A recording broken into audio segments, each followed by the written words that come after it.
for all the developing details. Find out how Clarion District judges are handling new responsibilities. And Monica Williams will be in with your weather forecast. All this and more coming up right after this on Clarion's very own TV5 News Live. Was made possible through a grant by Fox's Pizza Den. Fox's Pizza Den is located on Old Route 66 in Clarion and offers all-day delivery. Phone 226-5555. That's 226-5555. Fox's Pizza Den is open 7 days a week. Phone 6-555.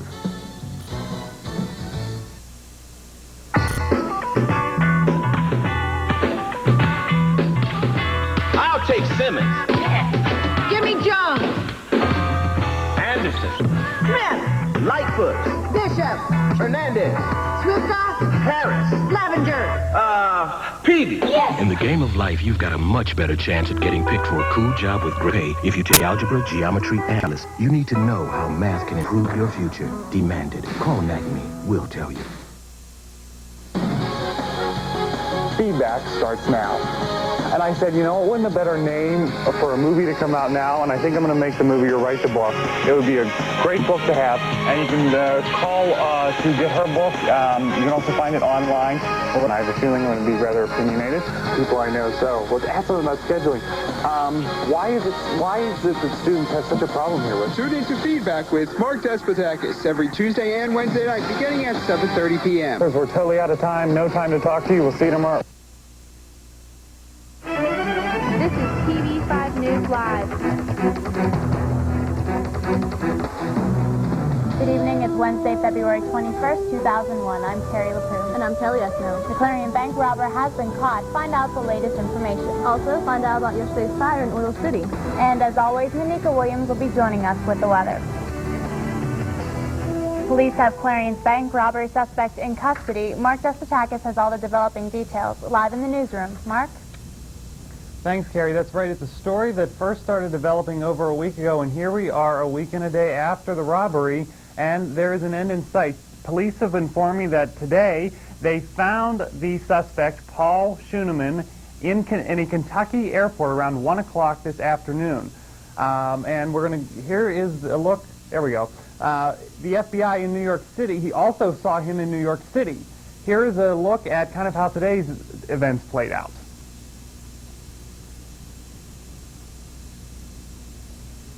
Clarion Borough Police, along with FBI agents, have been on the lookout for this man, Paul Charles Schooneman. He is the main suspect in last week's Clarion National City bank robbery. Police say the man was caught earlier today in Kentucky, but was in the New York City area before he went to Kentucky.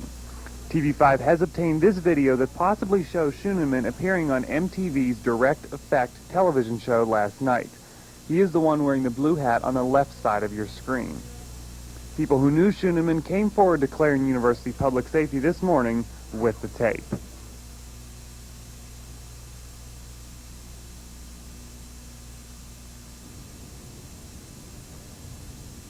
And there you go, that video exclusive to us here at TV5. This is what we know. He left campus last Friday, has not returned since. The FBI does have him in physical custody, but they have no idea where what happens next. I'm sorry, I don't have any idea what happens next. We tried to speak with police. They don't know where he's going from here. What we do know is that he was heading for spring break in Florida, so that's why they found him in Kentucky on the way to spring break from New York City and from Clarion prior to that. So live in the newsroom, I'm Mark Despotakis. Back to you, Carrie. Me? Yes. Thanks, Mark. Yesterday evening, a fire sent Webco Industry employees home early.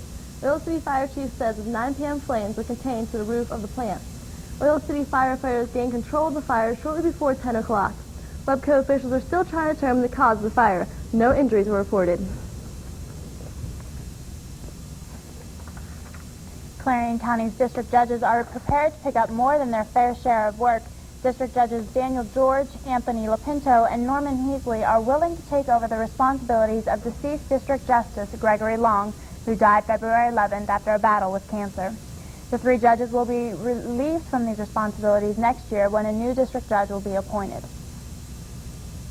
Clarion University honored 106 student athletes at this year's Scholar Athlete Luncheon. This year, students honor Dr. Doug Smith as a faculty member of the year. Smith is an associate professor of biology and makes every effort to reach every student. Although Smith was not an athlete, he respects the efforts of student athletes and applauds them. A very controversial play comes to Clarion this week. TV5's Valerie Hill has the report. Woohoo for hoo-hoo. Last night, I had the chance to witness the vagina monologues on stage. The performance was full of humor, talent, and truth.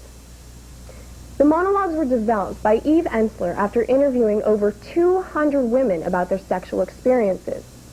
One may think these interviews to be silly and intrusive, but in all reality, they were an eye-opening experience for both Ensler and the interviewees. They realized their womanhood was something to be proud of. This ideology is the essence of the vagina monologues. Andrea, how did you become involved with the vagina monologues?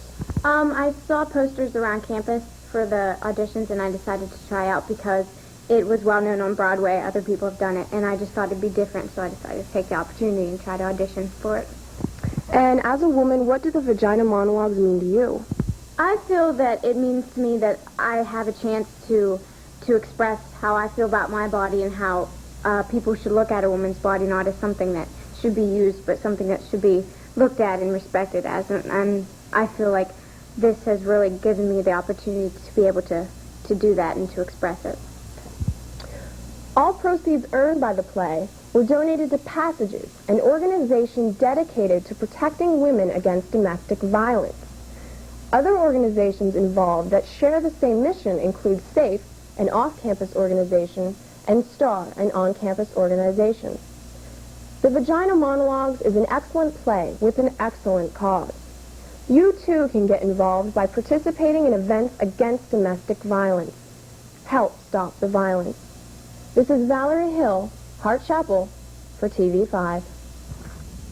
Stay with us, there's much more to come. Find out about the talks concerning central Dauphin teachers. Plus, an increase in patrols for interstates in Pennsylvania. We'll give you all the details next. And as always, we'll look at your TV weather forecast. Stay with us.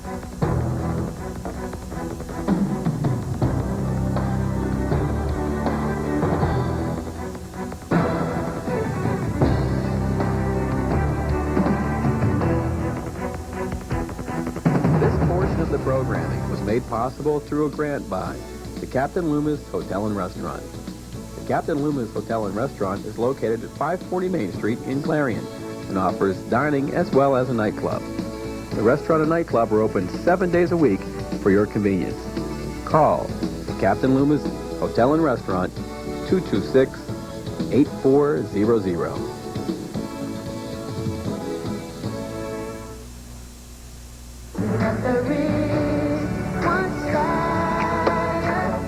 Hi, everybody. I'm Brandy. How would you like to give hope to millions of the world's children? UNICEF, the United Nations Children's Fund, is saving lives in over 140 countries by providing kids with medicine, clean water, nutrition, and education. With your help, UNICEF can make a huge difference in our world. For more information, call 1-800-FOR-KIDS. Thank you. Standing out from the crowd is easy when you stop in at Fashion Bug, located in the Clarion Mall. Whether you're looking for junior trendy, girls, or fashion for women, they have it all with many different styles. With our newly expanded shoe and accessory department, you're surely to find that special touch to enhance that new outfit. And if you have a fashion question, our experts are here to help. That's Fashion Bug, located in the Clarion Mall, just off Exit 9 of Interstate 80. Open Monday through Saturday, 10 a.m. till 9 p.m. Sunday from noon till 5. On the big highway of life, there's only one safe place for kids. The front seat's not the best to drop out. They don't want that big old bag to pop out. Put that booties in the back seat. Have that the kitchen never be out. Here to remind you to put them behind you. Ow! Look at here. To stay alive even when I drive.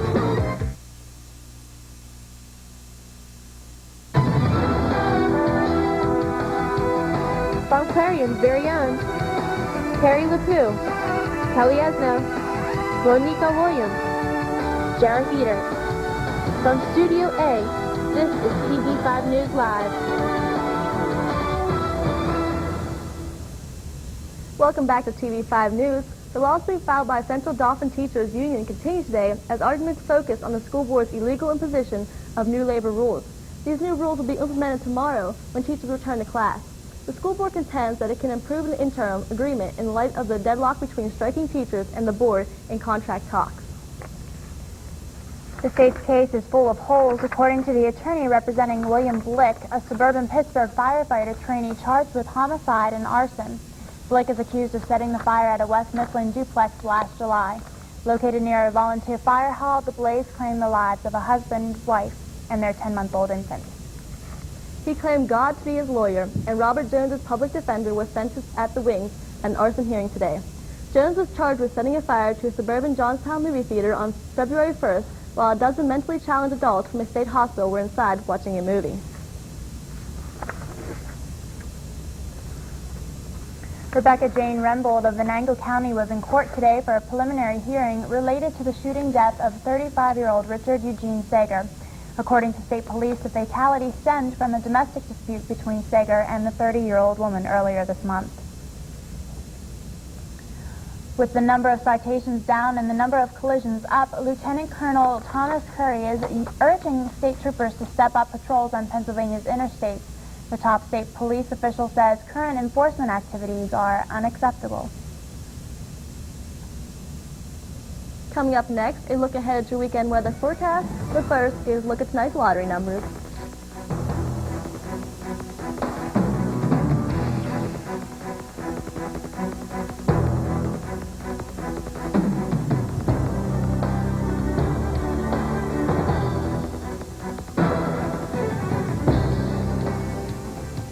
This portion of the programming was made possible through a grant by the Carpet Barn.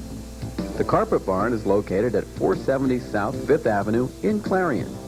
The Carpet Barn is open Monday through Saturday for all your carpet needs. So call the Carpet Barn, 226-7332.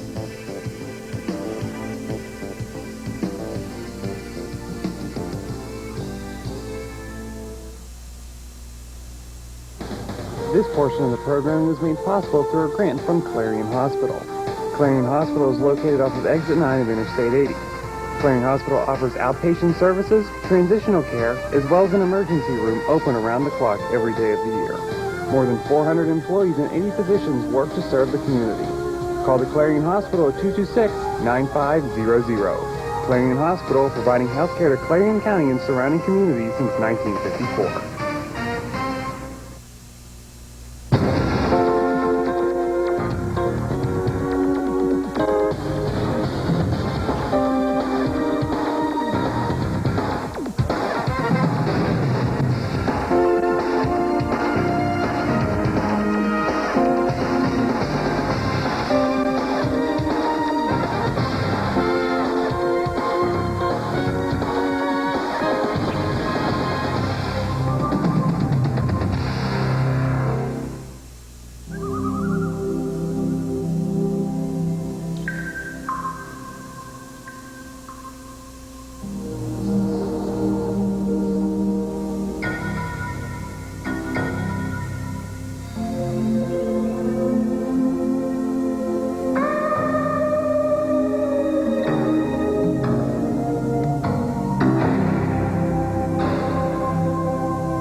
U.S. authorities are trying to calculate the national security damage caused by an FBI agent accused of spying for Moscow for the past 15 years.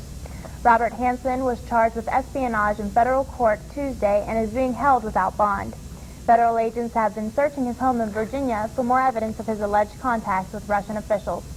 The FBI says Hansen passed on 6,000 pages of top-secret documents. Intelligence loss is described as exceptionally grave. But as Jill Doherty reports, for many old spy hands in Russia, the revelations are nothing more than business as usual. Inside an old Moscow mansion, a book signing. A new addition to the series Secret Service. Nikolai Dolgopolov's "They Stole the Bomb for the Soviets." It's filled with interviews with what he calls heroes, men who spied for Russia. Men like Yuri Sergeyevich Sokolov, a career KGB colonel, the go-between for legendary Soviet spy Rudolf Abel. Now retired, he continues to train new agents. Spies, he says, are not that different from other people, but successful ones have special traits. Courage, ability to analyze events and make correct deductions and not get confused by complex conditions. What does he think of the arrest of an FBI agent on charges of spying for Russia? No comment. None of these intelligence officers are very surprised by reports of alleged spying. For them, spying is business as usual. As long as governments and their interests exist and have to be protected, there were intelligence agents, there are intelligence agents, and there will be intelligence agents. During the Cold War, some spies helped Russia for ideological reasons. They were never paid for their information. Nikolai Dolgopolov says times and the business of spying have changed. Some are doing it because they're angry with his boss. Some are doing it just to make sure that they're worth something in this dull and, useless life of theirs. And some are doing it for money, maybe. For these intelligence agents of the old school, fame or infamy was not their goal.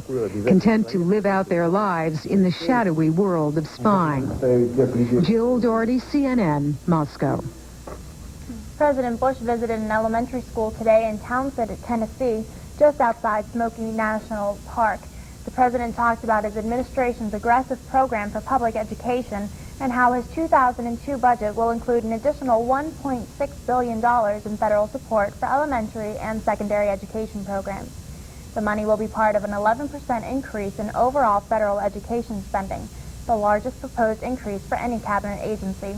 Bush said the funding will allow districts to access money for K-12 diagnostic testing, for curriculum development, and for teacher training. The sonar aboard the USS Greenville detected the Japanese fishing boat before colliding with it. However, Pentagon sources say it is unclear if the crew recognized the sonar reading as a boat. The National Transportation Safety Board is now looking at data from an electronic logging device. 9 people are still missing following the accident. Crew members are scheduled to appear before a Navy Court of Inquiry as soon as Thursday. Also on Tuesday, the Pacific Fleet Command announced it was beginning the move of the Greenville to dry docks to inspect its damage and decide what repair work needs to be done. Before it moves to dry docks, the sub will be taken to West Loch to offload its munitions, a statement said. Those munitions include torpedoes and Tomahawk cruise missiles. Security forces in Lebanon clashed with hundreds of demonstrators Wednesday who were marching outside the United States Embassy near Beirut. As Brent Sadler reports, there's widespread anger in Lebanon over the attacks on Iraq and U.S. support for Israel. The anti-American protest on an approach road to the U.S. Embassy compound 6 miles north of Beirut turned violent when demonstrators tried to break through a security cordon. The protest was led by Beirut University students denouncing U.S. and British airstrikes on Iraq last week. Lebanese security forces, including the army and riot police, forced back the crowd, several hundred strong, as they surged towards the embassy. Condemning both President George W. Bush and Israeli Prime Minister-elect Ariel Sharon, though no mention of the British, students hurled stones and abuse. Police responded with a water cannon. In addition to demonstrating the latest airstrikes on Iraq, the protesters singled out U.S. criticism of the Lebanese-based guerrilla group Hezbollah for recently killing an Israeli soldier in a disputed border area known as the Sheba Farms. The Hezbollah attack came on the same day as the U.S.-led air raid on Iraq. Several protesters were injured during what was the largest and most violent anti-American protest in Lebanon since this time last year, when United States policy in the region was also under fire. Brent Sadler, CNN, Beirut.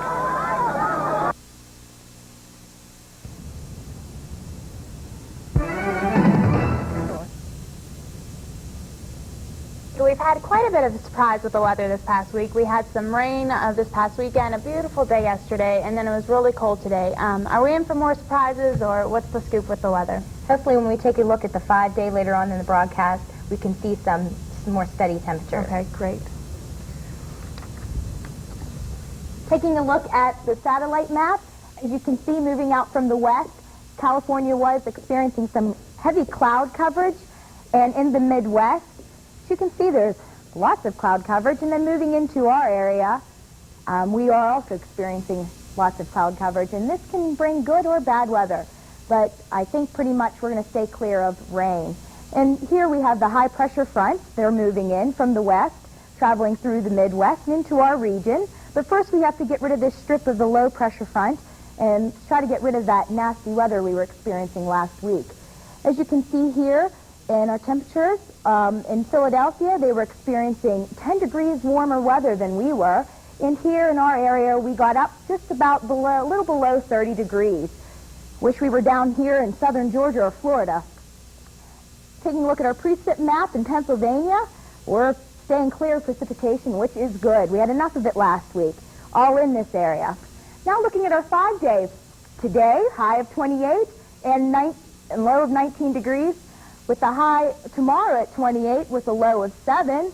Friday, we're looking at partly cloudy, a high of 32 with a low of 25. And Saturday, a high of 37 with a low of 25. And Sunday, we're going to experience some showers there with a high of 45 degrees and a low at 34. So it looks to see like we're going to warm up there, which will be nice. Yeah, so keep our umbrellas for Sunday there, but steadier temperatures. That's great. Thanks, Monica. Thank you. Now for a look at tonight's financial news, here's Sean Calebs from the New York Stock Exchange. Good day from the New York Stock Exchange. A late afternoon sell-off sent the Dow tumbling in dramatic fashion, and the NASDAQ, losing 2% of its value, is now at its lowest level in 2 years. For the day, there was a 1-2 punch, disappointing corporate earnings, as well as a spike in the consumer price index that raised the specter of inflation, and that sent investors running. There was simply no good news for them to latch onto. Let's go to the big board. There you see the numbers.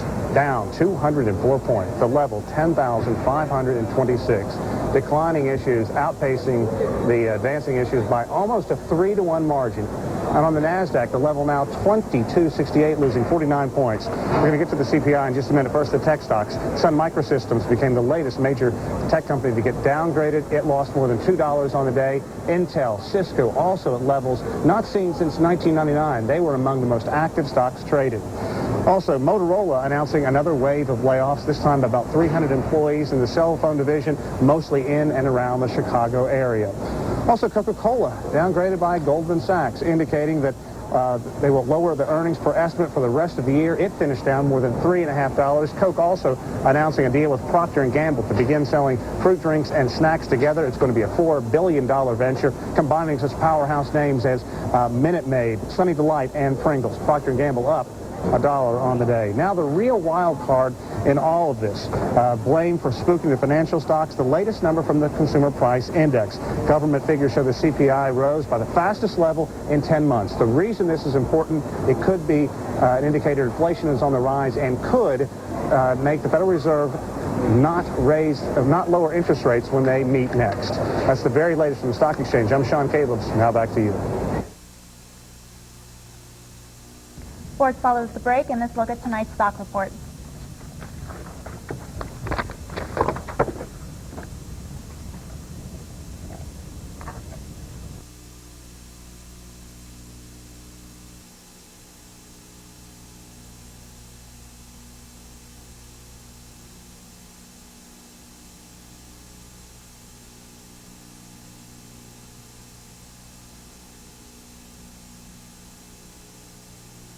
Believe in heroes. Open the mouth to the big. But he donates care to disadvantaged children. Say, You don't have to believe in heroes to be one. Be a hero to a child in your community. Call 1-800-6-CHILDREN. It takes so little to save our waters for future generations. Using less toxic household cleaners and fewer lawn care chemicals protects so much. Helps stop water pollution forever. Clean water. If we all do a little, we can do a lot. feedback starts now. And I said, you know, wouldn't a better name for a movie to come out now? And I think I'm going to make the movie or write the book. It would be a great book to have. And you can call to get her book. You can also find it online. And I have a feeling I'm going to be rather opinionated. People I know so. Let's ask them about scheduling. Why is it that students have such a problem here, Rich? Tune into Feedback with Mark Despotakis every Tuesday and Wednesday night beginning at 7:30 p.m. We're totally out of time. No time to talk to you. We'll see you tomorrow. It may not look like it, but you're watching the future of the Earth pass by. Because many of these products are made from materials you've been recycling. But to keep recycling working, you need to buy products that say, made from recycled materials. For all those next in line, it would mean the world to them.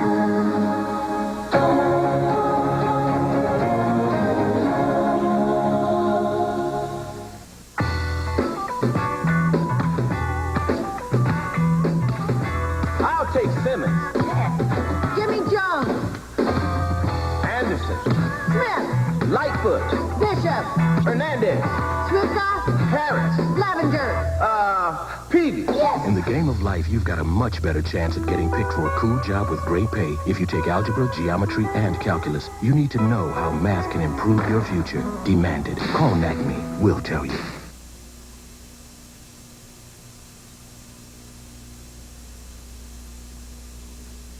Up with the sports. So, Jared, is there anything interesting going on in sports? Well, Clarion's wrestling team finished their season, so let's take a look. In collegiate wrestling news, the Golden Eagles defeated Virginia Tech 23-21 last Friday. Eric Mauser scored a major decision over Tech's Wes Cummings 15-2. After the first match, John Testa scored a 13-2 major decision, giving the Eagles an 8-0 lead.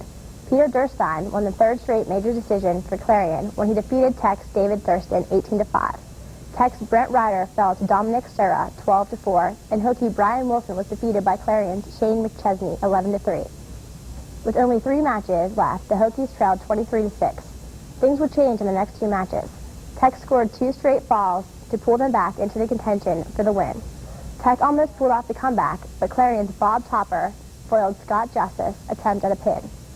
Justice defeated Topper 6-3, but the Golden Eagles held on for the victory. Golden Eagles 174-pound senior Aaron Mitchell won a critical 3-1 overtime decision over Virginia's Brian Muir, and Clarion edged its EWL opponent 19-18. In its final dual meet of the season last Saturday afternoon at Memorial Gym, Clarion began the match by rolling to a 16-0 lead. Eric Mauser led off with a pin over Zach Brady. Then heavyweight John Testa posted an 11-2 major decision over Josh Etu. Peter Durstein and Rad Martinez posted decisions, and before Virginia mounted a furious comeback. The Cavaliers won successive 1-point decisions at 141, with Bob Seidel decisioning Frank Edgar 7-6. Then P.J. Borey edged Dom Sura 8-7. After Shane McChesney also lost a close decision at 157, the Eagles forfeited 165 pounds when Pete Kroshevsky was unable to take the mat after suffering a shoulder injury at Virginia Tech on Friday night. Clarion held a slim 16-15 lead, but that set the stage for Mitchell's heroics. Tied 1-1 in overtime, Mitchell scored a counter takedown about 45 seconds into overtime to push the Eagle lead up to 19-15. Although Bob Topper lost a 3-2 decision to Jimmy Massey at 184, the Eagles held on for the victory. Finally, Clarion heavyweight wrestler John Testa was named Eastern Wrestling Player of the Week for the week of February 18th. Testa majored his Virginia Tech opponent 13-2, and he majored Virginia's Ryan Painter on his way to earning the award. TV5 Sports caught up with Testa and asked him how it felt. Actually, I didn't even know I was named Yo-Yo Wrestler of the Week, but I guess it feels pretty good now. Testa has had a solid season thus far, and he commented on his performance. Felt pretty good until in the beginning of the season. I didn't feel like I wrestled pretty well, but I usually peak towards PSACs and then EWLs. So hopefully nationals this year. So going into the EWL tournament, Testa should be set for a performance that could spark him for a run at All-American status and possibly a national championship. Well, I'll probably be seated hopefully *1 at EWLs, beating maybe a guy from Edinburgh or West Virginia, getting like a maybe top 10 seed at nationals. So better chance to become an All-American national champ.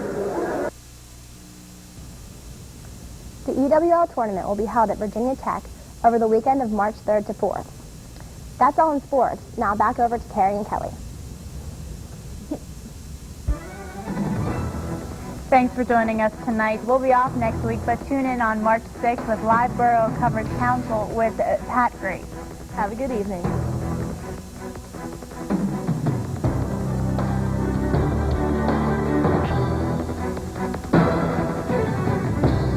Copyright 2001, Clarion University Broadcasting.